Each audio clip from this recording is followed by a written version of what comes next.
ಅವನ ಈ ನಡವಳಿಕೆ ನೋಡಿ ಕೃತಿ ತಕ್ಷಣ ತನ್ನ ಮುಖವನ್ನು ಇನ್ನೊಂದು ಕಡೆ ತಿರುಗಿಸ್ಕೊಂಡ್ಳು ಮತ್ತು ಆ ಗ್ಲಾಸ್ ಹಿಡ್ಕೊಂಡು ಅಲ್ಲಿಂದ ಪೂರ್ತಿ ಓಡೋಕೆ ಶುರು ಮಾಡಿದ್ಳು.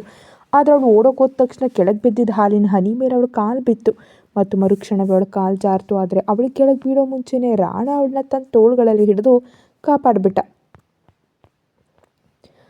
ಕೃತಿ ಅವನ ತೋಳುಗಳಲ್ಲೇ ತೀರಾಡೋಕೆ ಶುರು ಮಾಡಿದ್ಲು ಮತ್ತು ಇಬ್ಬರು ಎದೆ ಬಡಿತಾನು ಒಂದೇ ಸಮನೆ ಜಾಸ್ತಿ ಆಯಿತು. ರಾಣ ಇಷ್ಟೊತ್ತಿನವರೆಗೂ ಬರೀ ಅವಳನ್ನ ಕಾಡೋಕೆ ಅಂತ ಆ ಥರ ಮಾಡ್ತಿದ್ದ, ಯಾಕಂದರೆ ಅವಳ ಸ್ವೀಟ್ ಆರ್ಟ್ ಮುಂದೆ ಈ ಮನೆಯಿಂದ ಆಚೆ ಹೋಗಿರಲಿಲ್ಲ. ಆದರೆ ಇವಾಗ ಕೃತಿನೇ ಈ ಥರ ಹತ್ತಿರದಿಂದ ನೋಡ್ತಿದ್ದ ಹಾಗೆ ಅವನ ಎದೆ ಬಡಿತ ನಿಜವಾಗ್ಲೂ ಜಾಸ್ತಿ ಆಗಿಬಿಡ್ತು ಮತ್ತು ಅವನ ಕಣ್ಣುಗಳು ಕೃತಿ ಹಾಗೂ ಅವಳ ಕುತ್ತಿಗೆ ಕಡೆ ಇನ್ನೂ ಆಳವಾಗಿಳಿದ್ವು. ಅವನಿಗೆ ತನ್ನ ಗಂಟ್ಲೆ ಒಣಗೋದಾಗ ಅನ್ನಿಸ್ತು. ಇತ್ತ ಕೃತಿ ಪರಿಸ್ಥಿತಿನೂ ಪೂರ್ತಿ ಹಾಗೆ ಇತ್ತು. ಅದರ ತಕ್ಷಣ ಪ್ರಜ್ಞೆ ಬಂದ ಕೃತಿ ಒಂದೇ ಜರ್ಕ್ನಲ್ಲಿ ರಾಣನ ತನ್ನಿಂದ ದೂರ ತಳ್ಳಿಬಿಟ್ಟಂದ್ಲು. ಎಂಥ ನಾಚಿಕೆ ಇಲ್ಲದ ಮನುಷ್ಯ ನೀವು! ಹೆಂಡತಿ ಇದ್ದು ಬೇರೆ ಹುಡುಗಿ ಹತ್ರ ಬರೋಕೆ ನಿಮಗೆ ಸ್ವಲ್ಪನೂ ನಾಚಿಕೆ ಆಗಲ್ವಾ? ಇನ್ಮೇಲೆ ಏನಾದರೂ ನೀವು ನನ್ನನ್ನು ಮುಟ್ಟಿದ್ರೆ ನಾನು ನೇರವಾಗಿ ನಿಮ್ಮ ಆ ಸ್ವೀಟ್ ಆರ್ಟ್ಗೆ ಹೇಳ್ಬಿಡ್ತೀನಿ. ಆಮೇಲೆ ಅವಳು ನಿಮ್ಮ ಪ್ರಾಣದ ಹೆಂಗೆ ತೆಗಿತಾಳೆ ಅಂದರೆ ನಿಮಗೆ ಹಗಲಲ್ಲಿ ನಕ್ಷತ್ರ ಕಾಣಿಸ್ಬಿಡುತ್ತೆ. ಹೀಗೆ ಹೇಳುವಾಗ ಅವಳ ಮುಖ ಕೋಪದಿಂದ ಪೂರ್ತಿ ಕೆಂಪಗಾಗ್ಬಿಟ್ಟಿತ್ತು. ಇಷ್ಟು ಹೇಳಿ ಅವಳ ತಕ್ಷಣ ಹಾಲಿನ ಗ್ಲಾಸನ್ನು ಅಲ್ಲೇ ಪಟಕ್ಕನ್ನು ಇಟ್ಟುಬಿಟ್ಟು ಅಲ್ಲಿಂದ ಆಚೆ ಓಡಿ ಬಂದಳು. ಆಚೆ ಬರುವಾಗ ಅವಳ ಎದೆ ಬಡಿತ ಜೋರಾಗಿ ಹೊಡ್ಕೊಳ್ತಿತ್ತು. ಅವಳು ತನ್ನ ಎದೆ ಮೇಲೆ ಕೈ ಇಟ್ಕೊಂಡಂದ್ಲು, ನಿಜವಾಗ್ಲೂ ಎಂಥ ನಾಚಿಕೆ ಇಲ್ಲದ ಮನುಷ್ಯ ಇವನು! ಯಾರಿಗೂ ಈ ಮದುವೆ ಆಚೆಗಿನ ಸಂಬಂಧದ ಬಗ್ಗೆ ಗೊತ್ತಾಗೋಗಿ ಬಿಡಲ್ಲ ಅಂತಾನಲ್ಲ, ನಿಜವಾಗ್ಲೂ ಹಂಗೆಲ್ಲಾಗೋಗಿ ಸಾಧ್ಯನಾ? ಇವತ್ತಿನ ಕಾಲದ ಹುಡುಗರು ಮಾತ್ರ ನಿಜಕ್ಕೂ ನಂಬರ್ 1 ವಂಚಕರು.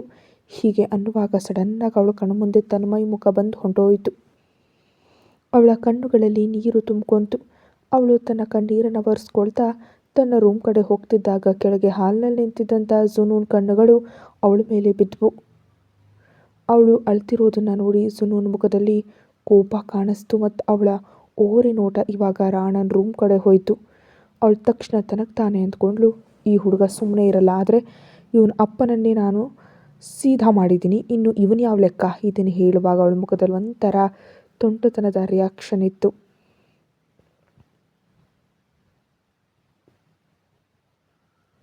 ಸ್ವಲ್ಪ ಹೊತ್ತಿನಲ್ಲೇ ಅವಳು ತನ್ನ ರೂಮ್ನಲ್ಲಿ ಕೂತಿದ್ಲು ಮತ್ತು ಅವಳ ಎದುರುಗಡೆ ಒಬ್ಬಳು ಕೆಲಸದವಳು ನಿಂತಿದ್ಲು. ಆ ಕೆಲಸದವಳು ಈ ಡಾರ್ಕ್ ವಿಲ್ಲಾದಲ್ಲೇ ತುಂಬ ಹಳೆ ಕೆಲಸದವಳು ಆಗಿದ್ಲು.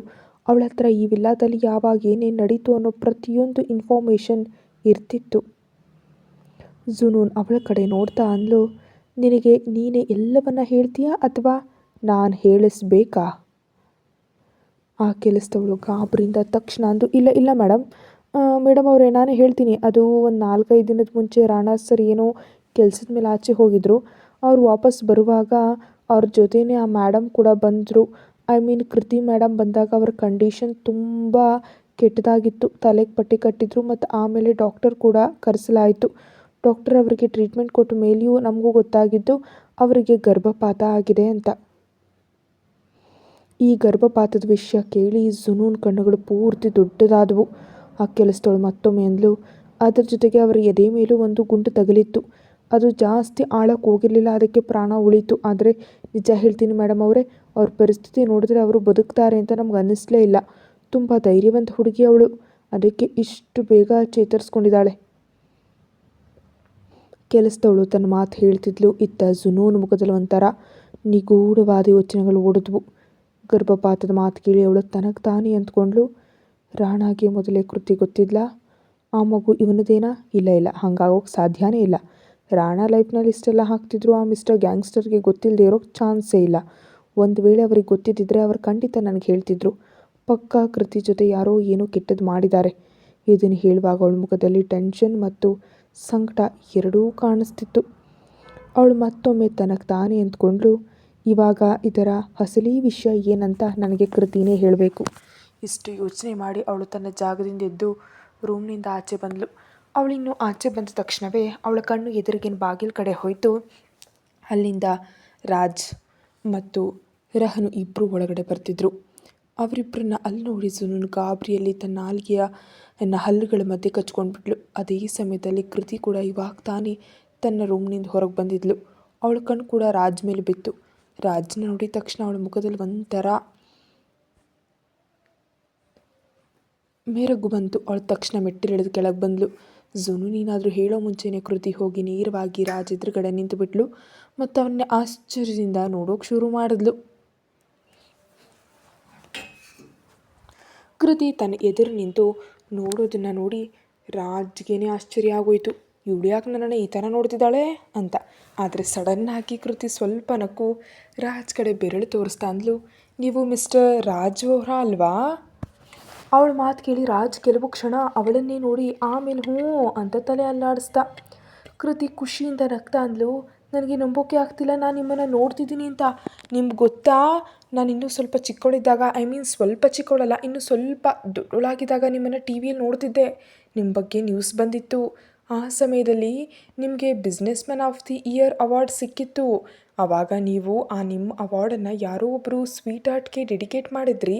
ನೀವು ಹೇಳಿದ್ರಿ ನೀವು ಅವರನ್ನು ತುಂಬ ಪ್ರೀತಿಸ್ತೀರಿ ಮತ್ತು ಅವರೇ ನಿಮ್ಮ ಪ್ರೇರಣೆ ಅಂತ. ನಿಜವಾಗ್ಲೂ ನೀವು ತುಂಬ ಒಳ್ಳೆಯ ಮನುಷ್ಯ. ಇಷ್ಟೊಂದು ಕಷ್ಟಪಟ್ಟು ಕೆಲಸ ಮಾಡಿ ಅದರ ಎಲ್ಲ ಕ್ರೆಡಿಟ್ ನಿಮ್ಮ ಸ್ವೀಟ್ ಆರ್ಟ್ಗೆ ಕೊಡ್ತೀರಾ? ಆದರೆ ಆಮೇಲೆ ಹೀಗೆ ಹೇಳ್ತಾ ಅವಳು ಸಡನ್ನಾಗಿ ನಿಂತುಬಿಟ್ಲು. ಆ ಸ್ವೀಟ್ ಆರ್ಟ್ ಅನ್ನುವಂಥ ಪದ ಕೇಳಿ ಅವಳಿಗೆ ಒಂಥರ ವಿಚಿತ್ರ ಅನ್ನಿಸ್ಬಿಡ್ತು. ಅವಳು ತಿರುಗಿ ಹಿಂದಕ್ಕೆ ನೋಡಿದ್ಲು. ಅಲ್ಲಿ ಜುನೂನ್ ನಿಂತಿದ್ಲು. ಅವಳ ಒಣ ನಗು ನಗ್ತಾ ಅಂದ್ಲು, ನಾನು ನಿಮ್ಮನ್ನು ಟಿ ವಿಯಲ್ಲಿ ನೋಡಿದಾಗ ನಿಜ ಹೇಳ್ತೀನಿ, ನಮಗೆ ನಿಮ್ಮ ಆ ಸ್ವೀಟ್ ಆರ್ಟ್ ಮೇಲೆ ಸ್ವಲ್ಪ ಹೊಟ್ಟೆ ಕಿಚ್ಚಾಗ್ತಿತ್ತು. ಅಂದರೆ ಅವಳು ಇಷ್ಟು ಅದೃಷ್ಟವಂತೆ ಅಲ್ವಾ, ಅವಳಿಗೆ ನಿಮ್ಮ ಥರದ ಲೈಫ್ ಪಾರ್ಟ್ನರ್ ಸಿಕ್ಕಿದ್ದಾರೆ ಅಂತ. ನನಗೆ ನಿಮ್ಮ ಆ ಸ್ವೀಟ್ ಆರ್ಟ್ನ ನೋಡಬೇಕು ಅಂತ ತುಂಬಾ ಆಸೆ ಇತ್ತು. ರಾಜ್ ನಗ್ತಾ ಅಂದ್ರ, ಹಾಗಾದರೆ ನೀನು ನೋಡಿದ್ಯಾ ಇಲ್ವಾ ಅಂತ. ಕೃತಿ ತಕ್ಷಣ ಮುಖ ಸೊಟ್ಟಗೆ ಮಾಡ್ತಾ ಅಂದು, ಎಲ್ಲಿ ನೋಡೋದು, ನೀವು ಯಾವತ್ತೂ ಅವ್ರ ಮುಖ ತೋರಿಸ್ಲೇ ಇಲ್ಲ, ಮತ್ತು ಅದಾದಮೇಲಿಂದ ನಾನು ಟಿ ವಿನೂ ನೋಡಿಲ್ಲ. ನನ್ನ ಅಮ್ಮ ಅಪ್ಪ ತೀರ್ಕೊಂಡ್ಬಿಟ್ರು, ಅದಕ್ಕೆ ನಾನು ಟಿ ವಿ ನೋಡೋದನ್ನೇ ಬಿಟ್ಬಿಟ್ಟೆ. ನನ್ನ ದೊಡ್ಡಪ್ಪ ದೊಡ್ಡಮ್ಮ ಹೇಳ್ತಿದ್ರು, ನಿನ್ನ ಹೆತ್ತವ್ರು ಸತ್ತೋಗಿದ್ದಾರೆ ಅಂದಮೇಲೆ ನೀನು ಟಿ ವಿ ನೋಡಬಾರ್ದು. ಯಾಕಂದರೆ ಟಿ ವಿ ನೋಡುವಾಗ ನಮಗೆ ಗೊತ್ತಿಲ್ಲದೆ ನಾವು ನಗ್ಬಿಡ್ತೀವಲ್ವಾ, ಅವ್ರು ಹೋದ್ಮೇಲೆ ನಾವು ನಗಬಾರ್ದು. ಇಲ್ಲಾಂದರೆ ಅವ್ರಿಗೆ ಅನಿಸುತ್ತೆ ಅವ್ರು ಹೋದ್ಮೇಲೆ ನಮ್ಗೆ ಅವ್ರ ಬಗ್ಗೆ ಯಾವುದೇ ರೀತಿ ದುಃಖ ಇಲ್ಲ ಅಂತ. ರಾಜ್ ಅವಳ ಮಾತು ಕೇಳಿ ಅವಳ ಕೆನ್ನೆಯನ್ನು ಮೆಲ್ಲಗೆ ಮುಟ್ಟಂದ, ನೀನು ತುಂಬ ಮುಗ್ಧ ಹುಡುಗಿ. ಕೃತಿ ನಗ್ತಾ ಅಂದ್ಲು, ಆದರೆ ಅವತ್ತಂತೂ ನನಗೆ ನಿಮ್ಮ ಸ್ವೀಟ್ ಆರ್ಟ್ನ ನೋಡೋಕ್ಕಾಗಲಿಲ್ಲ. ಆದರೆ ಇವಾಗ ನನಗೆ ನಿಮ್ಮ ಸ್ವೀಟ್ ಆರ್ಟ್ನ ನೋಡಬೇಕು. ನೀವು ನನಗೆ ನಿಮ್ಮ ಸ್ವೀಟ್ ಆರ್ಟ್ನ ತೋರಿಸ್ತೀರಾ ತಾನೇ? ರಾಜ್ ಹ್ಞೂ ಅಂತ ತಲೆ ಅಲ್ಲಾಡಿಸ್ದ. ಕೃತಿ ಮತ್ತೊಮ್ಮೆ ಅಂದ್ಲು, ನಿಮ್ಗೆ ಗೊತ್ತಾ, ಇಲ್ಲಿ ಮೊದಲೇ ಒಬ್ಬರು ಸ್ವೀಟ್ ಆರ್ಟ್ ಇರ್ತಾರೆ, ಆದರೆ ಒಂದೇ ಮನೆಯಲ್ಲಿ ಇಬ್ಬಿಬ್ಬರು ಸ್ವೀಟ್ ಆರ್ಟ್. ನನಗೆ ಅರ್ಥನೇ ಆಗ್ತಿಲ್ಲ, ಈ ಸ್ವೀಟ್ ಆರ್ಟ್ ಅನ್ನೋದು ಯಾರಾದರೂ ಹೆಸರ ಅಥವಾ ನಾನು ಏನು ಅಂದ್ಕೊಳ್ತಿದ್ದೀನೋ ಅದರ ಅರ್ಥನೇನಾ? ಇವತ್ತಿನವರೆಗೂ ನಾನು ಈ ಹೆಸರನ್ನು ಒಬ್ಬಳೇ ಹುಡುಗಿನೂ ನೋಡೇ ಇರಲಿಲ್ಲ. ಇವಾಗ ಇಬ್ಬಿಬ್ಬರು ಹುಡುಗಿರನ್ನು ನೋಡ್ತಿದ್ದೀನಿ. ಒಬ್ಬಳಂತೂ ನನ್ನ ಎದುರುಗಡೆನೇ ಇದ್ದಾರೆ, ಇನ್ನೊಬ್ಬಳು ನಿಮ್ಮ. ಅವಳ ಮಾತು ಮುಗಿಯೋ ಮುಂಚೆ ರಾಜಂದ, ನೀನು ಯಾವ ಸ್ವೀಟ್ ಆರ್ಟ್ನ ನೋಡಿದ್ಯೋ ಅದೇ ಸ್ವೀಟ್ ಆರ್ಟ್ ನನ್ನ ಸ್ವೀಟ್ ಆರ್ಟ್ ಕೂಡ. ನೀನು ಯಾವ ಇಬ್ಬರು ಸ್ವೀಟ್ ಆರ್ಟ್ ಬಗ್ಗೆ ಮಾತಾಡ್ತಿದ್ಯೋ ಅವರಿಬ್ಬರು ಒಬ್ಬಳೇ.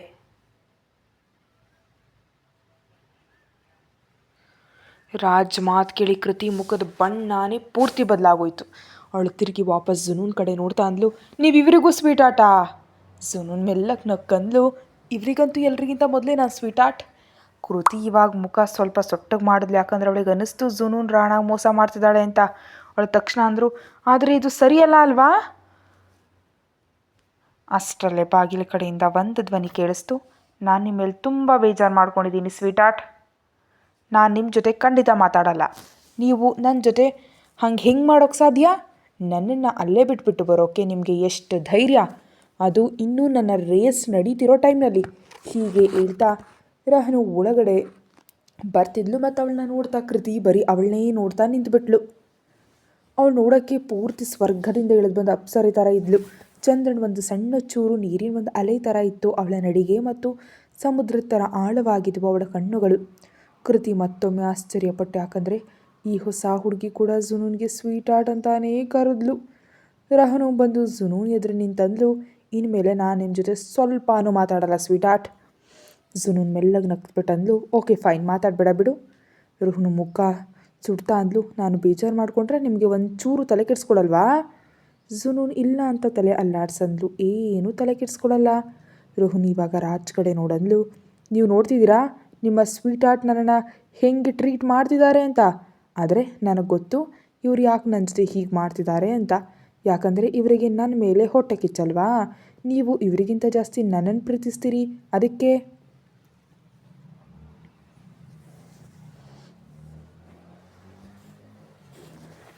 ಅವಳಿನ್ನೂ ಮಾತಾಡ್ತಾನೆ ಇದ್ಲು. ಅಷ್ಟರಲ್ಲಿ ಕೃತಿ ಇವಾಗ ತನ್ನ ತಲೆ ಮೇಲೆ ಕೈ ಇಟ್ಕೊಂಡ್ಬಿಟ್ಲು. ಅವಳಿಗೆ ಅರ್ಥನೇ ಆಗ್ತಿರಲಿಲ್ಲ ಯಾರನ್ನು ಪ್ರೀತಿಸಿದ್ದಾರೆ ಅಂತ. ಜುನೂನ್ ರಾಣನ ಪ್ರೀತಿಸ್ತಾಳ ಅಥವಾ ರಾಜ್ ಜುನೂನ್ ಪ್ರೀತಿಸ್ತಾನ, ಇಲ್ಲಾಂದರೆ ರಹುನು ರಾಜ್ನ ಪ್ರೀತಿಸ್ತಾಳ? ಅವಳ ಮುಖದ ರಿಯಾಕ್ಷನ್ ನೋಡಿ ಮೆಟ್ಟಿಲುಗಳ ಮೇಲೆ ನಿಂತಿದ್ದ ರಾಣ ಮುಖದಲ್ಲಿ ಒಂಥರ ದುಷ್ಟತನದ ನಗು ಬಂತು. ಅವನು ಕೂಡ ಸ್ವಲ್ಪ ಮುಂಚೆನೇ ಮೆಟ್ಟಿಲಿಳಿದು ಕೆಳಗೆ ಬಂದಿದ್ದ. ಜುನೂನ್, ರಾಜ್ ಮತ್ತು ಇವಾಗ ರಹುನು ಮೂವರ ಕಣ್ಣುಗಳು ಕೃತಿ ಮೇಲಿದ್ವು. ಕೃತಿ ತನ್ನ ತಲೆ ಮೇಲೆ ಕೈ ಇಟ್ಕೊಂಡಂದ್ಲು, ನನ್ನ ತಲೆ ಸಿಕ್ಕಾಪಟ್ಟೆ ನೋಯ್ತಿದೆ, ನಾನು ಸ್ವಲ್ಪ ಹೊತ್ತು ನನ್ನ ರೂಮ್ಗೆ ಹೋಗ್ಲಾ? ಹೀಗೆ ಹೇಳ್ತಾ ಅವಳು ಜುನೂನ್ ಕಡೆ ನೋಡಿದ್ಲು. ಜುನೂನ್ ನಗ್ತಾ ಅಂದ್ಲು, ಹಾಂ ಹೋಗು. ಕೃತಿ ಮತ್ತೊಮ್ಮೆ ಎಲ್ಲರ ಕಡೆ ಒಂದು ಸಲ ನೋಡಿದ್ಲು. ಅವಳಿಗೆ ತುಂಬ ವಿಚಿತ್ರವಾದ ಫೀಲಿಂಗ್ ಆಗ್ತಿತ್ತು. ಅವಳ ತಕ್ಷಣ ತನ್ನ ರೂಮ್ಗೆ ಹೋಗೋಕೆ ಹೊರಟಾಗ ಅವಳ ಕಣ್ಣು ಮೆಟ್ಟಿಲುಗಳ ಮೇಲೆ ನಿಂತಿದ್ದ ರಾಣ ಕಡೆ ಹೋಯಿತು. ರಾಣ ಮೆಲ್ಲಗೆ ನಕ್ಕು ತಕ್ಷಣ ಜುನೂನ್ ಕಡೆ ನೋಡ್ತಾ ಅಂದ, ಸ್ವೀಟಾರ್ಟ್ ಪ್ಲೀಸ್ ನಿನ್ನ ಕೈಯಾರೆ ಏನಾದರೂ ಟೇಸ್ಟಿ ಆಗಿರೋದನ್ನು ಮಾಡಿಕೊಡು ಫಸ್ಟ್. ಅದನ್ನು ತಿಂದ ತಕ್ಷಣ ನಾನು ನಿನ್ನ ಕೈಗಳನ್ನೇ ಚುಂಬಿಸೋ ಹಾಗಿರಬೇಕು. ಕೃತಿ ಆಶ್ಚರ್ಯ ಮತ್ತು ಗೊಂದಲ ಇನ್ನೂ 100 ಪಟ್ಟು ಜಾಸ್ತಿ ಆಗೋಯ್ತು. ಅವಳು ಇವಾಗ ತಕ್ಷಣ ತನ್ನ ರೂಮಿಗೆ ಬಂದಂದು, ಇದೇನರ್ಥ? ಇಲ್ಲಿ ಪ್ರತಿಯೊಂದು ಉಲ್ಟಾ ಪಲ್ಟಾಗೋಗಿದೆ. ಯಾರನ್ನು ಪ್ರೀತಿಸಿದ್ದಾರೆ ಅಂತ ಒಂಚೂರು ಅರ್ಥ ಆಗ್ತಿಲ್ವಲ್ಲಪ್ಪ. ನನಗನ್ಸಿತ್ತು ಆ ಮಿಸ್ಟರ್ XYZ ಒಬ್ಬನೇ ಸ್ವಲ್ಪ ತಲೆ ಕೆಟ್ಟಿರೋನು, ಅದಕ್ಕೆ ತನ್ನ ಸ್ವೀಟಾರ್ಟ್ ಇದ್ದು ನನ್ನ ಜೊತೆ ಈ ಥರ ಎಕ್ಸ್ಟ್ರಾ ಅಫೇರ್ ನಡೆಸೋಕೆ ಯೋಚನೆ ಮಾಡ್ತಿದ್ದಾನೆ ಅಂತ. ಆದರೆ ಇಲ್ಲಿರೋರೆಲ್ಲ ಹಾಗೆ ಇದ್ದಾರೆ. ಯಾರು ಪಾರ್ಟ್ನರ್ ಅಂತಲೇ ಗೊತ್ತಾಗ್ತಿಲ್ವಲ್ಲಪ್ಪ. ಯಾರನ್ನು ಪ್ರೀತಿಸಿದ್ದಾರೆ? ನನಗನ್ಸುತ್ತೆ ನಾನು ಈ ಕೆಲಸ ಬಿಟ್ಟಿಲ್ಲಿಂದ ಹೊರ್ಟೋಗೋದೇ ಒಳ್ಳೆಯದು ಅಂತ. ಇನ್ನೊಂದು ಕಡೆ ಕೃತಿ ಅಲ್ಲಿಂದ ಹೋದ ತಕ್ಷಣ ಎಲ್ರಿಗೂ ಜೋರಾಗಿ ನಗು ಬಂತು. ರಹುನು ಆಶ್ಚರ್ಯದಿಂದ ಎಲ್ಲರ ಕಡೆ ನೋಡ್ತಿದ್ಲು. ಯಾಕಂದರೆ ಇಷ್ಟೊತ್ತಿನವರೆಗೂ ಅವಳಿಗೆ ಯಾವುದ್ರ ಬಗ್ಗೆನೂ ಗೊತ್ತಿರಲಿಲ್ಲ. ಅವಳು ತಕ್ಷಣ ಅಂದ್ಲು, ಅಂಥದ್ದೇನಾಗ್ತಿದೆ ಅಂತ ನೀವು ಮೂವರು ಇಷ್ಟೊಂದು ನಗ್ತಿದ್ದೀರಿ? ರಾಣ ಅವಳ ಪ್ರಶ್ನೆ ಕೇಳಂದ, ಬಾ ನಾನೇ ಹೇಳ್ತೀನಿ. ಅವನ ಮಾತು ಕೇಳಿ ರಹುನು ಮುಖ ಸೊಟ್ಟಗೆ ಮಾಡ್ತಾ ಅಂದ್ಲು, ನಿಮ್ಮ ಜೊತೆ ಅಂತೂ ನಾನು ಖಂಡಿತ ಮಾತಾಡಲ್ಲ ಬ್ರೋ. ಕಳೆದ 3 ದಿನದಿಂದ ನೀವು ನನಗೆ ಒಂದೇ ಒಂದು ಸಲನೂ ಫೋನ್ ಮಾಡಿಲ್ಲ. ಮುಂಚೆ 3 ಗಂಟೆ ಕೂಡ ನೀವು ಫೋನ್ ಮಾಡದೇ ಇರ್ತಿರ್ಲಿಲ್ಲ. ಇವಾಗ 3 ದಿನ ಆಯಿತು. ನಿಜಕ್ಕೂ ಸಿಕ್ಕಾಪಟ್ಟೆ ಬೇಜಾರಾಗಿದೆ. ರಾಣ ನಗ್ತಾ ತನ್ನ ಕೈಯನ್ನು ರಹುನು ಕಡೆ ಚಾಚ್ದ. ಮರುಕ್ಷಣ ರಹುನ್ ಕೋಪ ಎಲ್ಲ ಪೂರ್ತಿಯಾಗಿ ಮಾಯ ಆಗೋಯ್ತು ಮತ್ತು ಅವಳು ತಕ್ಷಣ ಬಂದು ರಾಣನ ಎದೆಗೆ ತಪ್ಪಿಕೊಂಡ್ಳು. ರಾಣ ಅವಳನ್ನ ಗಟ್ಟಿಯಾಗಿ ಅಪ್ಕೊಂಡ. ಇತ್ತ ಕೃತಿ ತಾನು ಹೋಗಿ ಜುನೂನ್ಗೆ ಈ ಕೆಲಸ ಬಿಡ್ತೀನಿ ಅಂತ ಹೇಳೋಣ ಅಂತ ರೂಮ್ನಿಂದ ಹೊರಗೆ ಬಂದವಳು ಅಲ್ಲಿ ರಾಣ ಮತ್ತು ರಹುನು ಇಬ್ಬರು ಇಷ್ಟೊಂದು ಹತ್ರ ಇರೋದು ನೋಡಿದ ತಕ್ಷಣ ಅವಳ ತಲೆ ಇನ್ನೂ ಜಾಸ್ತಿ ನೋಯೋಕ್ಕೆ ಶುರು ಆಗೋಯ್ತು. ಪಾಪ ಅವಳು ತಕ್ಷಣ ವಾಪಸ್ ರೂಮ್ ಒಳಗಡೆ ಓಡೋಟೋದ್ಲು. ರಾಣ ಮತ್ತು ರಹುನ ಇಬ್ಬರು ಇವಾಗ ರಾಣ್ ರೂಮ್ ಕಡೆ ಹೋದರು. ಮತ್ತು ಇತ್ತ ರಾಜ್ ಕಣ್ಣುಗಳು ಜುನೂನ್ ಮೇಲೆ ಬಿದ್ವು. ಜುನೂನ್ ತನ್ನ ನಾಲ್ಗಿನ ಹಲ್ಲುಗಳ ಮಧ್ಯೆ ಕಚ್ಕೊಂಡ್ಬಿಟ್ಲು. ರಾಜ್ ಅವಳ ತೀರಾ ಹತ್ರ ಬಂದು ನಿಂತಂದ, ಇದೆಲ್ಲ ಏನು ನಡೀತಿದೆ ಇಲ್ಲಿ? ಜುನೂನ್ ತಕ್ಷಣ ಅಂದ್ಲು, ನಿಮ್ಗೆ ಗೊತ್ತಿಲ್ವಾ ಇದು ನಿಮ್ಮದೇ ವಿಲ್ಲ? ಇದು ನಮ್ಮೆಲ್ಲರದೇ ಆದರೂ ಒಂಥರ ನಿಮ್ಮದೇ ಸಾಮ್ರಾಜ್ಯ ಇದು. ಮತ್ತು ಇಲ್ಲಿ ಏನಾದರೂ ನಡೆದ್ರೆ ನಿಮ್ಗೆ ಗೊತ್ತಾಗದೇ ಇರೋಕ್ಕೆ ಹೆಂಗೆ ಸಾಧ್ಯ ಮಿಸ್ಟರ್ ಗ್ಯಾಂಗ್ಸ್ಟರ್? ರಾಜ್ ತಕ್ಷಣ ಅಂದ, ನಂಗೆ ಗೊತ್ತಿದ್ದಿದ್ರೆ ನಾನು ನಿನಗೆ ಹೇಳ್ತಿದ್ದೆ. ನಿನಗೆ ಗೊತ್ತು ತಾನೇ ನಾನು ನಿನ್ನಿಂದ ಇಂಥ ವಿಷಯ ಮುಚ್ಚಿಡಲ್ಲ ಅಂತ. ಜುನೂನ್ ತಕ್ಷಣ ಅಂದ್ಲು, ಹಾಗಾದರೆ ಇನ್ನೂ ಎಂಥ ವಿಷಯ ಮುಚ್ಚಿಡ್ತೀರಿ? ಅದನ್ನು ಸ್ವಲ್ಪ ಹೇಳಿಬಿಡಿ. ರಾಜ್ ಒಂಥರ ವಿಚಿತ್ರವಾಗಿ ನಕ್ಕಂದ, ನೀನು ಸ್ವಲ್ಪ ಜಾಸ್ತಿನೇ ಚಾಲಾಕಿ ಆಗಿಬಿಟ್ಟಿದ್ಯಾ ಅಲ್ವಾ ಇತ್ತೀಚೆಗೆ? ರಾಜ್ ಮಾತು ಕೇಳಿ ಜುನೂನ್ ತಕ್ಷಣ ಅಂದ್ಲು, ನಾನು ಮುಗ್ದಳಾಗಿ ಯಾವಾಗಿದ್ದೆ ಹೇಳಿ? ಅಂದ ಹಾಗೆ ನಾನು ನಿಮಗೊಂದು ಗುಡ್ ನ್ಯೂಸ್ ಕೊಡಬೇಕಿತ್ತು. ರಾಜ್ ಅವನ್ನ ಪ್ರಶ್ನೆ ನೋಟದಿಂದ ನೋಡ್ದ. ಜುನೂನ್ ನಗ್ತಾ ಅಂದ್ಲು, ನಿಮ್ಮ ಗ್ಯಾಂಗ್ಸ್ಟರ್ ಬಾಯ್ಗೆ ಯಾರೋ ಒಬ್ಬಳು ಮಿಸ್ಟರ್ XYZ ಅಂತ ಕರಿಯೋಳು ಬಂದಿದ್ದಾಳೆ. ರಾಜ್ ಆಶ್ಚರ್ಯದಿಂದಂದ, ಮಿಸ್ಟರ್ XYZ? ಅವಳಿಗೆ ಇನ್ನೂ ಬೇರೆ ಏನೂ ಹೆಸರು ಸಿಗಲಿಲ್ವಾ? ಜುನೂನ್ ನಗ್ತಾ ಅಂದ್ಲು, ಮತ್ತೆ ಗೊತ್ತಾ ನಿಮ್ಮ ಗ್ಯಾಂಗ್ಸ್ಟರ್ ಬಾಯ್ ಅವಳನ್ನ ಪೋಕಿ ಅಂತ ಕರೀತಾನೆ. ಅಂದ ಹಾಗೆ ಪೋಕಿ ಅಂದರೆ ಇಂಗ್ಲೀಷ್ನಲ್ಲಿ ಪ್ರೀತಿಯಿಂದ ಕರೆಯುವಂತಹ ಒಂದು ಪೆಟ್ ನೇಮ್. ರಾಜ ಅವಳ ಮಾತು ಕೇಳಿ ಜೋರಾಗಿ ನಗ್ತಾ ಅಂದ, ಅವ್ರ ವಿಷಯ ಇರಲಿ, ಆದರೆ ನಿಂಗೆ ಮಾತ್ರ ಸಿಕ್ಕಾಪಟ್ಟೆ ಮಜಾ ಸಿಗುತ್ತೆ ಅನ್ಸುತ್ತೆ ಇನ್ಮೇಲೆ. ಜುನೂನ್ ಮೇಲೆ ಕೃತಿಯ ರೂಮ್ ಕಡೆ ನೋಡ್ತಾ ಅಂದ್ಲು, ಆದರೆ ನನ್ನ ಮಜಾ ಚಕ್ಕರ್ನಲ್ಲಿ ಆ ಬೇಜಾರಾದ ಹುಡುಗಿ ಪೂರ್ತಿ ಕನ್ಫ್ಯೂಸ್ ಆಗಿಬಿಟ್ಟಿದ್ದಾಳೆ. ಅವಳು ಯೋಚನೆ ಮಾಡ್ತಿರ್ಬೋದು ಇದೆಂಥ ಫ್ಯಾಮಿಲಿ ಅಂತ. ಆದರೆ ಈ ಗೊಂದಲಗಳಲ್ಲೇ ಅವಳು ಮುಳುಗಿದ್ರೆ ಇನ್ನೂ ಒಳ್ಳೆಯದು. ಕನಿಷ್ಠ ತನ್ನ ಆ ಹಳೆ ಸಂಕಟಗಳನ್ನಾದರೂ ಮರೆತು ಬಿಡ್ತಾಳೆ. ಯಾವುದನ್ನು ಅವಳು ಮರೆಯೋಕ್ಕಾಗ್ತಿಲ್ವೋ ಅದನ್ನು. ಅವಳು ಮಾತು ಕೇಳಿ ರಾಜ ಅವನ ಆಶ್ಚರ್ಯದಿಂದ ನೋಡ್ದ. ಜುನೂನ್ ಮೆಲ್ಲಗೆ ನಕ್ಕಂದ್ಲು, ಆಮೇಲೆ ಹೇಳ್ತೀನಿ, ಸದ್ಯಕ್ಕೆ ಇವಾಗ ನನಗೆ ನಿಮ್ಮ ಗ್ಯಾಂಗ್ಸ್ಟರ್ ಬಾಯ್ನ ಪೂಕಿ ಹತ್ರ ಹೋಗಬೇಕು. ಇಷ್ಟು ಹೇಳಿ ಅವಳು ನಗೋಕ್ಕೆ ಶುರು ಮಾಡಿಬಿಟ್ಲು. ರಾಜ್ ಸ್ವಲ್ಪ ಮುಂದೆ ಬಂದಂದ, ಅಲ್ಲಿಗೆ ಆಮೇಲೆ ಹೋಗುವಂತೆ ಮೊದಲು ನನ್ನ ಹತ್ರ ಬಾ. ಇಷ್ಟು ಹೇಳಿ ಅವನ ತಕ್ಷಣ ಜುನೂನ್ ಕೈ ಹಿಡಿದು ನೇರವಾಗಿ ರೂಮ್ ಕಡೆ ಕರ್ಕೊಂಡು ಹೋಗೋಕ್ಕೆ ಶುರು ಮಾಡ್ದ. ಜುನೂನ್ ಬೇಗ ಅಂದ್ಲು, ಏನು ಮಾಡ್ತಿದ್ದೀರಾ ನೀವು ಮಿಸ್ಟರ್ ಗ್ಯಾಂಗ್ಸ್ಟರ್? ನಾನು ಹೇಳಿದೆ ಅಲ್ವಾ ನನಗೆ ಕೃತಿ ಹತ್ರ. ಅವಳಿನ್ನೂ ಮಾತಾಡ್ತಾನೆ ಇದ್ಲು. ಅಷ್ಟರಲ್ಲೇ ರೂಮ್ ಬಾಗಿಲ ಹತ್ರ ಬರೋಷ್ಟರಲ್ಲೇ ರಾಜ್ ಅವನ್ನ ತನ್ನ ತೋಳುಗಳಲ್ಲಿ ಎತ್ಕೊಂಡ್ಬಿಟ್ಟಿದ್ದ ಮತ್ತು ರೂಮ್ ಒಳಗಡೆ ಬಂದ ತಕ್ಷಣ ಬಾಗಿಲನ್ನ ಪೂರ್ತಿಯಾಗಿ ಲಾಕ್ ಮಾಡ್ದ. ಅವನು ಒಳಗಡೆ ಬಂದು ಜುನೂನ ಬೆಡ್ ಮೇಲೆ ಹಾಕಿ ಅವಳನ್ನೇ ತುಂಬ ಇಂಟೆನ್ಸ್ ನೋಟದಿಂದ ನೋಡೋಕೆ ಶುರು ಮಾಡ್ದ. ಕೃತಿ ಕಣ್ಣಾರೆ ಕಂಡ ದೃಶ್ಯ ಮತ್ತು ತಪ್ಪು ಕಲ್ಪನೆ. ಇನ್ನೊಂದು ಕಡೆ ಕೃತಿ ತನ್ನ ರೂಮ್ ವಾಪಸ್ ಬರೋದೇನೋ ಬಂದಿದ್ಲು, ಆದರೆ ಅವಳಿಗೆ ಅಲ್ಲೂ ನೆಮ್ಮದಿಯಾಗಿರೋಕ್ಕಾಗ್ತಿರ್ಲಿಲ್ಲ. ಎಲ್ಲ ಪ್ರಶ್ನೆಗಳು ಅವಳ ತಲೆಯಲ್ಲಿ ಕುಣಿತಿದ್ವು. ಅವಳಿಗೆ ಯಾವುದೇ ಬೆಲೆಯಲ್ಲಾದರೂ ಈ ಪ್ರಶ್ನೆಗಳಿಗೆ ಉತ್ತರ ಬೇಕೇ ಬೇಕಿತ್ತು. ಅವಳು ತನ್ನ ರೂಮ್ನಿಂದ ಹೊರಗೆ ಬಂದು ಕೆಳಗೆ ಹಾಲಿನ ಕಡೆ ನೋಡಿದ್ಲಲ್ಲಿ ಯಾರೂ ಇರಲಿಲ್ಲ. ಅವಳ ಕಣ್ಣು ಇವಾಗ ನೇರವಾಗಿ ರಾಣನ ರೂಮ್ ಕಡೆ ಹೋಯಿತು. ಅದು ಅವಳ ರೂಮ್ನ ಎದುರುಗಡೆನೇ ಇತ್ತು. ಅವಳು ಮೆಲ್ಲ ಗೆಜ್ಜೆ ಇಡ್ತಾ ರಾಣನ ರೂಮ್ ಹತ್ರ ಬಂದಳು. ಬಾಗಿಲು ಮುಚ್ಚಿರೋದನ್ನ ನೋಡಲ್ಲಿಂದ ಹೋಗೋಕೆ ಹೊರಟು. ಆದರೆ ಅಷ್ಟರಲ್ಲಿ ಅವಳಿಗೆ ಒಳಗಡೆಯಿಂದ ಯಾರೋ ನಗೋ ಸೌಂಡ್ ಕೇಳಿಸ್ತು. ಅವಳ ಕಾಲುಗಳಲ್ಲಿಂದ ತಾನೇ ಅಲ್ಲೇ ನಿಂತುಬಿಟ್ವು. ಅವಳು ಸ್ವಲ್ಪ ಮುಂದೆ ಬಂದು ಬಾಗಿಲನ್ನ ಲೈಟಾಗಿ ಓಪನ್ ಮಾಡಿ ಒಳಗಡೆ ಇಣಕ್ಕೆ ನೋಡಿದ್ಲು. ಅಲ್ಲಿ ಬೆಡ್ ಕಡೆ ನೋಡ್ತಿದ್ದ ಹಾಗೆ ಅವಳ ಪ್ರಜ್ಞೆನೇ ತಪ್ಪು ಹೋಗೋ ಥರ ಆಗೋಯ್ತು. ಅವಳು ಅಕ್ಷರಶಃ ಪ್ರಜ್ಞೆ ತಪ್ಪು ಬೀಳೋದ್ರಿಂದ ಸ್ವಲ್ಪದರಲ್ಲೇ ಬಚಾವಾದ್ಲು. ಕೃತಿ ರಾಣನ ರೂಮಾಚೆ ನಿಂತು ಒಳಗಡೆ ಇಣಕ್ಕೆ ನೋಡ್ತಿದ್ಲು. ಆದರೆ ಒಳಗಿನ ದೃಶ್ಯ ನೋಡಿದ ತಕ್ಷಣ ಅವಳು ತನ್ನ ಮೇಲೆ ತಾನೇ ಕೈ ಇಟ್ಕೊಂಡ್ಬಿಟ್ಲು. ಒಳಗಡೆ ರಾಣ ಬೆಡ್ ಮೇಲೆ ಕೂತಿದ್ದ ಮತ್ತು ತನ್ನ ಕಾಲುಗಳು ಸ್ವಲ್ಪ ಹರಡ್ಕೊಂಡಿದ್ದ. ಅವನು ಬೆನ್ನ ಹಿಂದಿನ ಹೆಡ್ರೆಸ್ಟ್ ತಗೊಂಡಿತ್ತು ಮತ್ತು ಅವನ ಎದೆಗೆ ರಹನು ಬೆನ್ನು ತಾಗೊಂಡಿತ್ತು. ರಹನ ತನ್ನ ಕೈಲಿದ್ದ ಟ್ಯಾಬ್ನಲ್ಲಿ ರಾಣಾಗೆ ಏನೋ ತೋರಿಸ್ತಿದ್ಲು ಮತ್ತು ಅದನ್ನು ರಾಣ ಮೆಲ್ಲಗೆ ನಗ್ತಿದ್ದ. ಅವನ ಕೈಗಳು ರಹನು ಸೊಂಟದ ಮೇಲಿತ್ತು. ಒಂದು ವೇಳೆ ಯಾರಾದರೂ ಅವರಿಬ್ಬರು ಅಣ್ಣ ತಂಗಿ ಇವರ ಮಧ್ಯೆ ತುಂಬ ಪ್ರೀತಿ ಇದೆ ಅಂತ ತಿಳ್ಕೊಂಡು ನೋಡಿದ್ರೆ ಅಲ್ಲೇನೂ ತಪ್ಪು ಕಾಣಿಸ್ತಿರ್ಲಿಲ್ಲ. ಆದರೆ ಯಾರಾದರೂ ಆ ಹುಡುಗನಿಗೆ ಮೊದಲೇ ಮದುವೆ ಆಗಿದೆ, ಗರ್ಲ್ ಫ್ರೆಂಡ್ ಇದ್ದಾಳೆ, ಇವಾಗ ಇವನು ಇನ್ನೊಂದು ಹುಡುಗಿನ ತಂದು ಈ ಥರ ತನ್ನ ಮಡಿಲಲ್ಲಿ ಕೂರಿಸ್ಕೊಂಡಿದ್ದಾನೆ ಅಂತ ನೋಡಿದ್ರೆ ಖಂಡಿತ ಎದುರಿಗಿರೋರಿಗೆ ತಪ್ಪಂತಾನೆ ಅನಿಸುತ್ತೆ. ಅದರಲ್ಲೂ ರಾಣ ಕೃತಿಗೆ ಎಕ್ಸ್ಟ್ರಾ ಅಫೇರ್ ನಡೆಸೋಣ ಅಂತ ಹೇಳಿದ್ದ ಅಲ್ವಾ. ಅದಾದಮೇಲಂತೂ ಕೃತಿ ರಾಣನ್ನ ಇನ್ನೂ ಸಿಕ್ಕಾಪಟ್ಟೆ ಕೆಟ್ಟವನಂತ ತಿಳ್ಕೊಂಡ್ಬಿಟ್ಟಿದ್ದಾಳೆ. ಅವರಿಬ್ಬರನ್ನ ಆ ಥರ ನೋಡಿದ ಕೃತಿ ಮುಖ ಸೊಟ್ಟಾಗಿ ಮಾಡಿದ್ಲು ಮತ್ತು ವಾಪಸ್ ತನ್ನ ಮುಖ ತಿರುಗಿಸ್ಕೊಳ್ತಾ ಅಂದು, ಚೀ ಇಂಥ ಜನನಪ್ಪ ಇವರು, ಯಾರಾದರೂ ಈ ಥರ ಮಾಡ್ತಾರಾ? ಈ ಮಿಸ್ಟರ್ XYZಗೆ ಇಷ್ಟೊಂದು ಒಳ್ಳೆ ಸ್ವೀಟ್ ಆಟಿದ್ದಾಳೆ, ಅವಳು ಇಷ್ಟೊಂದು ಸುಂದರವಾಗಿದ್ದಾಳೆ, ಇವ್ರ ಜೊತೆ ಯಾರಾದರೂ ಹಿಂಗೆ ವಂಚನೆ ಮಾಡೋಕ್ಕೆ ಸಾಧ್ಯ? ಇವನು ಮಾತ್ರ ಪಕ್ಕ ನಾಚಿಕೆ ಇಲ್ಲದ ಮನುಷ್ಯ. ನನಗನ್ಸಲ್ಲ ಇವನು ತನ್ನ ಸ್ವೀಟ್ ಆರ್ಟ್ನ ಪ್ರೀತಿಸ್ತಾನೆ ಅಂತ. ಒಂದು ವೇಳೆ ಪ್ರೀತಿಸಿದ್ರೆ ಬೇರೆ ಹುಡುಗಿ ಹತ್ರ ಯಾವತ್ತೂ ಹೋಗ್ತಿರ್ಲಿಲ್ಲ. ಆದರೆ ಇವನ್ನ ನೋಡಿದ್ರೆ ಹಂಗೆ ಅನ್ಸಲ್ಲ. ಹೇ ಭಗವಂತ, ನಾನು ನನ್ನ ಕಣ್ಣಾರೆ ಕಾಣ್ತೀರಿ ಈ ವಿಷಯವನ್ನು ಬಾಯಿಂದ ಹೇಳೋಕ್ಕಾಗ್ತಿಲ್ಲ. ಹೀಗೆ ಹೇಳ್ತಾ ಅವಳು ತನ್ನ ಕೆನ್ನೆಗಳ ಮೇಲೆ ಕೈ ಇಟ್ಕೊಂಡ್ಳು. ಅವಳು ತಕ್ಷಣ ಅಲ್ಲಿಂದ ಒಟ್ಟು ಹೋದ್ಲು. ಅವಳು ಹೋದ ಮೇಲೆ ರಾಣ ಮುಖದಲ್ಲಿ ಒಂದು ಸಣ್ಣ ನಗು ಬಂತು. ರಹನಾಗಿ ಏನೂ ಗೊತ್ತಾಗ್ತಿದ್ರು. ರಾಣ ಕೃತಿ ಒಳಗಡೆ ಇಣಕ್ಕೆ ನೋಡ್ತಿದ್ದದ್ದು ಗೊತ್ತಾಗ್ಬಿಡ್ತು. ಅದಕ್ಕೆ ರಹನ ಅವನಿಗೆ ಕೆಲವು ಫೋಟೋಗಳನ್ನ ತೋರಿಸ್ತಿದ್ಲು. ಅದು ಅವಳ ಕಾಲೇಜಿನ ಫೋಟೋಗಳಾದಿದ್ವು. ಇವಾಗ ತಾನೇ ಅವಳ ಡಿಗ್ರಿ ಮುಗಿದಿತ್ತು ಮತ್ತು ಕಾಲೇಜ್ನವರು ಅವಳಿಗೆ ಫೇರ್ವೆಲ್ ಪಾರ್ಟಿಯನ್ನು ಇಟ್ಟು ಸೆಲೆಬ್ರೇಷನನ್ನು ಮಾಡಿದರು. ಅದರಲ್ಲಿ ರಹನು ಮೊದಲ ಸಲ ಸೀರೆ ಉಟ್ಟಿದ್ಲು ಮತ್ತು ಅವಳು ಅದೇ ಸೀರೆ ಫೋಟೋಗಳನ್ನ ರಾಣಾಗೆ ತೋರಿಸಿದ್ಲು. ರಾಣ ಇವಾಗ ರಹುನ ಹೊಟ್ಟೆ ಮೇಲೆ ಕೈ ಇಟ್ಟು ಅಂದ, ನನ್ನ ನೆನಪು ಬರಲಿಲ್ವಾ ನಿನಗೆ? ರಹನು ಮುಖ ಸೊಟ್ಟಗೆ ಮಾಡ್ತಾ ಅಂದ್ಲು, ಇರಲಿ ಬಿಡು ಬ್ರೋ, ನನಗೆ ನಿಮ್ಮ ನೆನಪು ಬಂತು, ಆದರೆ ನಿಮಗೆ ನನ್ನ ನೆನಪೇ ಬರಲಿಲ್ಲ. ನೀವು ಕಳೆದ 3 ದಿನದಿಂದ ನನಗೆ ಫೋನೇ ಮಾಡಲಿಲ್ಲ. ಹೀಗೆ ಹೇಳ್ತಾ ರಹುನು ಇವಾಗ ರಾಣ ಕಡೆ ತಿರುಗಿದ್ಲು. ಅವಳು ತನ್ನ ಕೈಯನ್ನು ರಾಣನ ಎದೆ ಮೇಲಿಟ್ಟಂದ್ಲು, ಅಲ್ಲಿ ಕೆಳಗಿದಾಳಲ್ಲ ಆ ಹುಡುಗಿ, ಅವಳ ಜೊತೆ ನಿಮ್ದೇನಾದರೂ ನಡೀತಿದ್ಯಾ? ಅವಳ ಮಾತು ಕೇಳಿ ರಾಣ ಅವಳನ್ನ ಓರೆ ನೋಟದಿಂದ ನೋಡ್ದ. ರಹನು ತಕ್ಷಣ ಅಂದ್ಲು, ಪ್ಲೀಸ್ ಬ್ರೋ ಹೇಳಿ, ನನ್ನ ಹೊಟ್ಟೆಯಲ್ಲಿ ಒಂಥರ ಆಗ್ತಿದೆ, ನಂಗೆ ತಿಳಿಬೇಕು ಅವಳ ಮುಂದೆ ನಿಮ್ಮ ಲೈಫ್ ಪಾರ್ಟ್ನರ್ ಆಗ್ತಾಳಾ ಅಂತ. ರಾಣ ತಕ್ಷಣ ಅಂದ, ನಿನಗನ್ಸುತ್ತಾ ಹಂಗಾಗೋಕ್ಕೆ ಸಾಧ್ಯ ಅಂತ? ರಹನು ಮುಖ ಸೊಟ್ಟಿಗೆ ಮಾಡ್ತಾ ಅಂದ್ಲು, ಅನ್ಸಲ್ಲ, ಆದರೆ ಯಾರಿಗೊತ್ತು ಏನಾದರೂ ಮ್ಯಾಜಿಕ್ ಆಗಿಬಿಟ್ರೆ. ಸ್ವೀಟ್ ಆರ್ಟ್ ಹೇಳ್ತಾಳಲ್ವಾ, ಯಾವಾಗ ಯಾರು ಯಾರ ಲೈಫಿಗೆ ಬರ್ತಾರೆ ಅಂತ ಹೇಳೋಕ್ಕಾಗಲ್ಲ ಅಂತ. ಹಾಗೆ ಇವಳು ಕೂಡ ನಿಮ್ಮ ಲೈಫಿಗೆ ಬಂದರೂ ಬರ್ಬೋದು. ರಾಣ ರಹನು ಕೆನ್ನಿ ಮೇಲೆ ಕೈ ಇಟ್ಟಂದ, ನೀನು ಅಣ್ಣ ಇಂಥ ವಿಷಯಗಳಿಗಾಗಿ ಹುಟ್ಟಿಲ್ಲ ಲಿಟಲ್ ಸ್ವೀಟ್ ಆರ್ಟ್. ಮತ್ತು ನಿನಗೂ ಗೊತ್ತು, ನನಗೆ ಈ ಪ್ರೀತಿ ಪ್ರೇಮ ಮದುವೆ ಅಂಥ ವಿಷಯಗಳೆಲ್ಲ ಯಾವುದೇ ರೀತಿ ಇಂಟ್ರೆಸ್ಟ್ ಇಲ್ಲ. ಇನ್ನು ಆ ಹುಡುಗಿ ವಿಷಯಕ್ಕೆ ಬಂದರೆ ಆ ಹುಡುಗಿ ನಂಗೆ ಸ್ವಲ್ಪನೂ ಇಷ್ಟ ಇಲ್ಲ. ನೀನು ಕೂಡ ಅವಳಿಂದ ಸ್ವಲ್ಪ ದೂರನೇ ಇರು. ರಹನು ತಕ್ಷಣ ಅಂದು, ಯಾಕೆ, ನಾನು ಯಾಕೆ ದೂರ ಇರಬೇಕು? ರಾಣ ಸ್ವಲ್ಪ ಗಂಭೀರವಾದ ಧ್ವನಿಯಲ್ಲಿಂದ, ಯಾಕಂದರೆ ನಾನು ಹೇಳ್ತಿದ್ದೀನಿ ಅಷ್ಟೇ, ಮತ್ತು ನನ್ನ ಪ್ರಕಾರ ಇದನ್ನು ಬಿಟ್ಟು ಬೇರೆ ಯಾವುದೇ ಕಾರಣ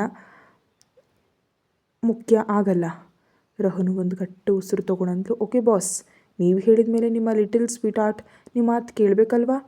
ಹೀಗೆ ಹೇಳ್ತಾ ಅವಳು ತನ್ನ ತಲೆಯನ್ನು ರಾಣನ ಎದೆ ಮೇಲಿಟ್ಲು ಮತ್ತು ರಾಣ ಅವಳು ಕೂದಲನ್ನು ಮೆಲ್ಲಗೆ ಸವರ್ತಿದ್ದ. ರಾಣ ರಹನು ವಿಷಯದಲ್ಲಿ ಸಿಕ್ಕಾಪಟ್ಟೆ ಪ್ರೊಟೆಕ್ಟಿವ್ ಇದ್ದ ಮತ್ತು ಅವಳನ್ನ ಅತಿಯಾಗಿ ಪ್ರೀತಿಸ್ತಿದ್ದ. ಯಾವ ದಿನ ಕೃತಿ ರಾಣನ ಲೈಫ್ ಬಂದಲೋ ಆ ದಿನ ಕಾರ್ನಲ್ಲಿ ಕೂತಿದ್ದ ರಾಣ ಯಾರ ಫೋಟೋ ನೋಡ್ತಿದ್ನೋ ಅದು ಮತ್ತೆ ಯಾರ್ದೂ ಅಲ್ಲ, ಇದೇ ರಹನು ಫೋಟೋ ಆಗಿತ್ತು. ರಹನು ಸ್ವಲ್ಪ ಹೊತ್ತಿನಲ್ಲಿ ನಿದ್ರೆಗೆ ಜಾರಿದ್ಲು. ಅದಕ್ಕೆ ರಾಣ ಅವಳನ್ನ ಬೆಡ್ ಮೇಲೆ ನೀಟಾಗಿ ಮಲಗಿಸ್ದ. ರಹನುಗೆ ಬೇರೆ ರೂಮ್ ಇತ್ತು, ಆದರೆ ರಾಣಾಗೆ ಅವಳ ನಿದ್ರೆಗೆ ತೊಂದರೆ ಮಾಡೋಕ್ಕೆ ಇಷ್ಟ ಇರಲಿಲ್ಲ. ಅವಳಷ್ಟೊಂದು ಜರ್ನಿ ಮಾಡ್ಕೊಂಡು ಬಂದಿದ್ಲು. ಅದಕ್ಕೆ ಅವಳು ಸ್ವಲ್ಪ ಹೊತ್ತು ರೆಸ್ಟ್ ತಗೊಳ್ಳೋದು ಒಳ್ಳೆಯದು ಅಂತ ಅವನೇ ಬಿಟ್ಟ. ಇವಾಗ ರಾಣ ತನ್ನ ಜಾಗದಿಂದ ಎದ್ದು ತನ್ನ ಸ್ಟಡಿ ರೂಮ್ ಕಡೆ ಹೊರಟು ಹೋದ. ಡೈನಿಂಗ್ ಟೇಬಲ್ ಮತ್ತು ರಾಣನ ಉತ್ತರ. ಇನ್ನೊಂದು ಕಡೆ ಕೃತಿ ತನ್ನ ರೂಮ್ನಲ್ಲಿದ್ಲು. ಅಷ್ಟರಲ್ಲಿ ಒಬ್ಳು ಕೆಲಸದವಳು ಬಂದ್ಲು.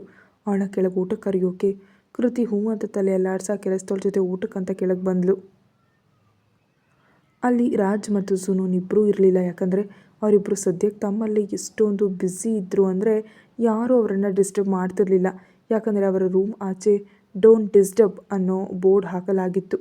ಈ ವಿಷಯಕ್ಕೆ ಸುನೂನ್ಗೆ ಸಿಕ್ಕಾಪಟ್ಟೆ ನಾಚಿಕೆ ಆಗ್ತಿತ್ತು. ಆದರೆ ರಾಜ್ ಯಾವಾಗಲೂ ತನ್ನ ಮಕ್ಕಳ ಜೊತೆ ತುಂಬ ಮುಕ್ತವಾಗಿರ್ತಿದ್ದ. ರಹುನು ಜೊತೆ ಅವನು ಜಾಸ್ತಿ ಮಾತಾಡ್ತಿರ್ಲಿಲ್ಲ ನಿಜ, ಆದರೆ ರಾಣಾ ಅವನಿಗೆ ಮಗನಿಗಿಂತ ಜಾಸ್ತಿ ಒಬ್ಬ ಬೆಸ್ಟ್ ಫ್ರೆಂಡ್ ಆಗಿದ್ದ. ಅದಕ್ಕೆ ಅವನು ಅವನ ಹತ್ರ ಎಂಥದ್ದೇ ವಿಷಯನಾದರೂ ಆರಾಮಾಗಿ ಮಾತಾಡ್ತಿದ್ದ. ಕೃತಿ ಡೈನಿಂಗ್ ಟೇಬಲ್ ಹತ್ರ ಬಂದು ಆ ಕಡೆ ಈ ಕಡೆ ನೋಡ್ತಿದ್ಲು. ಅಷ್ಟರಲ್ಲಿ ಅವಳಿಗೆ ಮೆಟ್ಟಿಲಿಳಿದು ಬರ್ತಿರೋ ರಾಣಾ ಕಾಣಿಸ್ದ. ರಾಣಾ ನೋಡಿದ ತಕ್ಷಣ ಅವಳಂದ್ಲು, ನಿಮ್ಮ ಸ್ವೀಟ್ ಆರ್ಟ್ ಎಲ್ಲಿದ್ದಾರೆ? ರಾಣಾ ತಕ್ಷಣ ಅಂದ, ತನ್ನ ಮಿಸ್ಟರ್ ಗ್ಯಾಂಗ್ಸ್ಟರ್ ಹತ್ರ ಇದ್ದಾಳೆ. ಕೃತಿಗೆ ಇವಾಗ ತಾನು ಕೇಳಿದ ಪ್ರಶ್ನೆಗೆ ತಾನೇ ಅಯ್ಯೋ ಅಂದ್ಕೊಂಡ್ಳು. ಅವಳು ತಕ್ಷಣ ಅಂದ್ಲು, ನಿಮ್ಗೆ ಸ್ವಲ್ಪನೂ ಬೇಜಾರಾಗಲ್ವಾ ನಿಮ್ಮ ಸ್ವೀಟ್ ಆರ್ಟ್ ಹೀಗೆ ಬೇರೆಯವ್ರ ಜೊತೆ? ಅಷ್ಟೇ, ಮುಂದಕ್ಕೆ ಏನಾಗುತ್ತೆ ನೋಡೋಣ.